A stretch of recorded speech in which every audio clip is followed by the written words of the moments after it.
May mga magbabalik at meron ding mga magbabago sa pagdaraos ng traslasyon ng itim na Nazareno sa 2024. Isa po sa mga balak baguhin ay ang disenyo ng andas. Saksi si Mariz Umali. Pagkatapos ng 3 taon, magbabalik na muli ang tradisyonal na traslasyon ng mahal na itim na poong Nazareno sa January 9, 2024. Kaya puspusan na ang paghahanda ng Fiesta at Procession Committee para maging maayos at mapayapa ang prosesyong inaasahan daragsain ng mas marami pang deboto. Sa panibagong walkthrough kanina sa magiging ruta ng prosesyon, ininspeksyon ng mga nakaharang na kable, sanga ng puno at mga bukas na manhole. Nung nakaraan ay mga almost 22 million yung mga debotong dumagsa sa ating traslasyon at inaasahan natin na abot ng ganong kalaki o mas malaki pa. Maging ang andas ng poong Nazareno planong baguhin ng komite. Lalagyan na raw ng salamin ang palibot ng andas para mas maprotektahan ang mahigit 400 taong imahe ng itim na poong Nazareno. Pero nakausli ang dulong bahagi ng krus para mahawakan pa rin daw ito.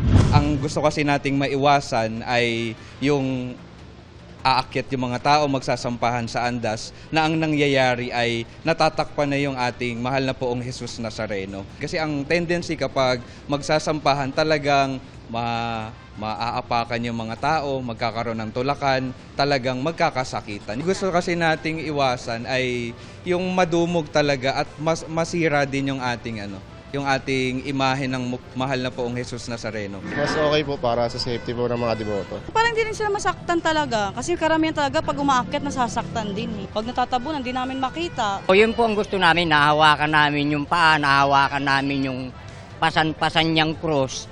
Dahil doon ho kami, kahit na anong hirap namin sa pagbubuhat, yun po ang ligaya namin, nawawala po lahat yung pagod namin. Ibabalik na rin ang pahalik sa Quirino Grandstand na magsisimula pagkatapos ng 6 p.m. Mass sa January 6 hanggang January 9. At susundin naman ang ruta ng traslasyon na tulad noong 2020 ay magmumula sa Quirino Grandstand pabalik sa Quiapo Church.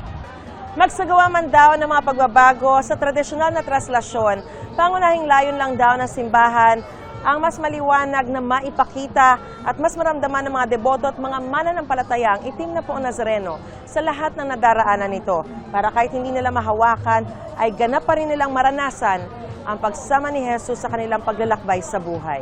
Para sa GMA Integrated News, Mariz Umali ang inyong saksi.